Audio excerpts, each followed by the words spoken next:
ကြီးဖြစ်ရချင်းကအိမ်ထောင်ပြုချင်းချက်ကိုရဲ့ကောင်းတယ်ဆိုတဲ့ချက်ကိုကျမကတော့ပြေဝကိုထောက်ခံပါတယ်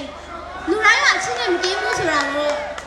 လူတိုင်းကအချင်းနဲ့မကင်းဘူးဆိုတာကိုကျမလည်းနားလေရပါကျမလည်းလူပဲလေအချစ်ရှိရပါမဟုတ်လားပြိတ္တကြီးတို့ဟုတ်ပါတယ်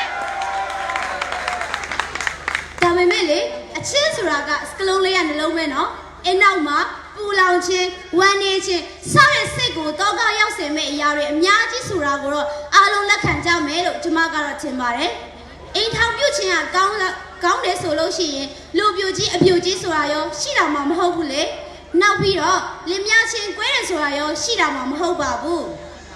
ကိုယ့်ရဲ့တန်ဖိုးရှိရဲ့ချိန်တွေကိုယ်တိုင်စူးစမ်းပြီးရှာထားတဲ့ပတ်စံတွေဒါတွေကိုကျမကသူများဖွင့်ပေးနိုင်ပါဘူးအော်ရှိသေးလေကျမရဲ့လှတရားတွေမြင်တာမြင်ရမယ်မကျင်စေရဘူးရှင်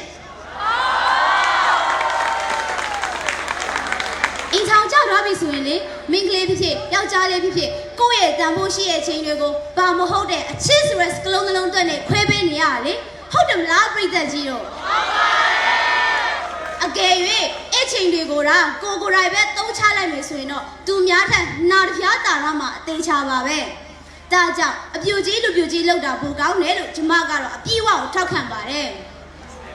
ပြိတ္တကြီးတို့ရေပြေးကြည့်နေစရာမလိုသွေးကြည့်ရနဲ့သိနိုင်ပါတယ်နော်ကျမရဲ့ဆရာကြီးဦးဆရာမင်းကကြည်လိုက်ကြပါ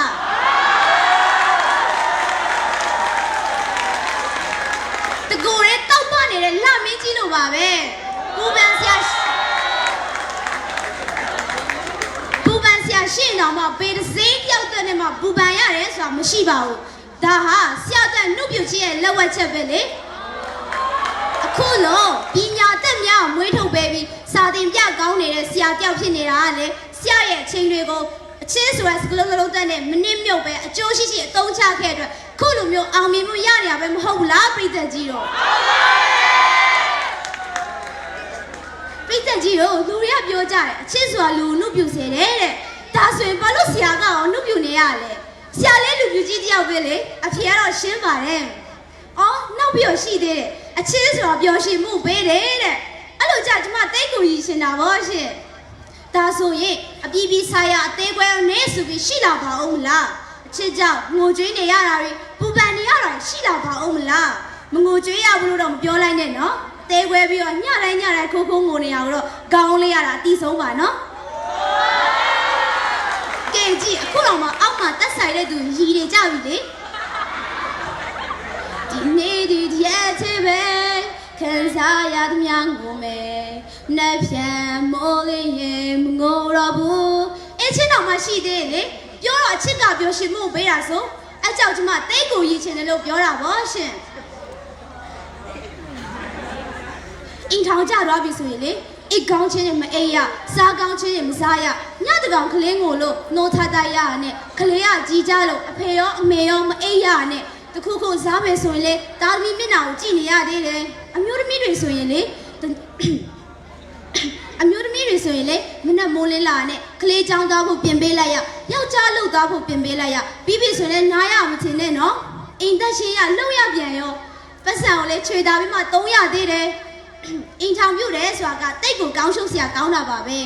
အမျိုးသားတွေဆိုရင်လေသမီးသားစုလုံးတဲ့ပတ်စံရှာရသေးတယ်ကလေးချောင်းထားနိုင်ဖို့ရှာရသေးတယ်အိုးပြောရရင်တော့မကုန်တော့ပါဘူးတီချာတယ်ယောက်ျားနှိမ့်ဆက်ရခံရသေးတယ်သားသမီးမကောင်းရခံရသေးတယ်တကယ်တော့အင်ထောင်ပြုတ်တယ်ဆိုတာကအကျေချုပ်ကြားနေတယ်လို့ပါပဲဟိုအခုချိန်ဆို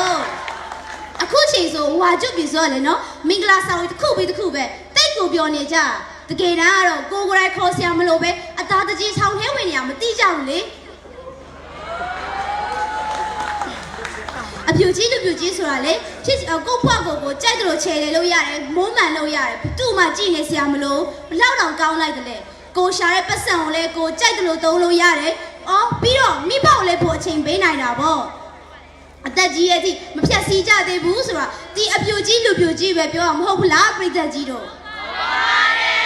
ဒါကြောင့်အပြူကြီးလူပြူကြီးလောက်ရချင်းကပူကောင်းတယ်လို့ကျမကတော့အပြည့်အဝကိုယုံကြည်ပါတယ်အိမ်ထောင်သေးပါပဲမဟုတ်ဘူးနော်သမီးစားပွားတွေမှာလည်းစိတ်ရှုပ်စရာတွေအများကြီးပဲရှစ်ပုံအသေးပေးတဲ့ဟိုမိန်းမဘလော့လိုက်မင်းစကားလာပြောနေကောင်ကပဲကောင်းလဲတူလဲခုချစ် profile ရောက်သိပုံချင်းဒါမျိုးလေးများ ရင်းနှီးကြတာမသိဘူးနော်ကဲဖစုတိုက်ပွဲကြဆုံးသွားကြတယ်အိမ်ချောင်တွေနဲ့ relationship တွေတက်10မိနစ်လောက်ညင်သက်ပေးလိုက်ကြရအောင်လူပြူကြီးဆိုတာလေချစ်ချင်လို့ဖြစ်လာမဟုတ်ပါဘူးပြိတ္တကြီးတို့တနည်းအားဖြင့်ပြောရမယ်ဆိုရင်ကုသကံကောင်းလို့ကိုဖြစ်လာတာအေးချမ်းဖို့အတွက်မွေးဖားလာတယ်လို့လည်းပြောလို့ရတယ်နော်ပေတစည်းပြောက်ကမှတွေ့ကပ်မနေပဲကို့ဘွားကိုရက်တည်နေတာကလေတီအပြူကြီးလူပြူကြီးပဲမဟုတ်ဘူးလားပြိတ္တကြီးတို့ပေနေအောင်ပဲတော်နောက်ဆန်တင်းဆရာမလို့ပဲလွတ်လပ်သွားလို့ရတယ်ချီးကြနေလို့တော့မပြောလိုက်နဲ့နော်မိဘကိုလှုပ်ကြွေးပြုစုဖို့ဖះကအချိန်ပိုပေးလိုက်တဲ့သဘောပါပဲအိမ်ထောင်ပြုတ်ခြင်းကကောင်းလားမကောင်းဘူးလားဆိုတာခိုင်နေဝဲမိဘမိတ်ကေဟာကိုကြည့်တော့ကလေးတွေတယောက်ပြီးတယောက်မွေးတာဝန်မြူနိုင်တော့ပြစ်ချနောက်ဆုံးတီကလေးတွေမျက်နှာပဲမဟုတ်ဘူးလားပြိတ္တကြီးတို့စကားတွေအများကြီးပြောရင်အမားတွေအများကြီးပေါ်တော့မှဆိုလို့ကျမကတော့အပြူကြီးလူပြူကြီးလောက်ရခြင်းကအိမ်ထောင်ပြုတ်ခြင်းချက်ပိုရေးကောင်းတယ်ဆိုကိုအပြည့်ဝထောက်ခံပါတယ်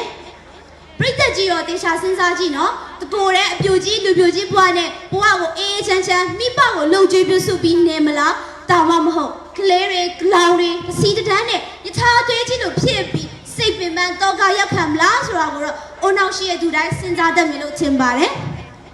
အားလုံးကိုကျေးဇူးတင်နဲ့ဒီအဆိုကိုအပြည့်အဝထောက်ခံရင်းဒီကုန်းချုပ်အပ်ပြစေရှင်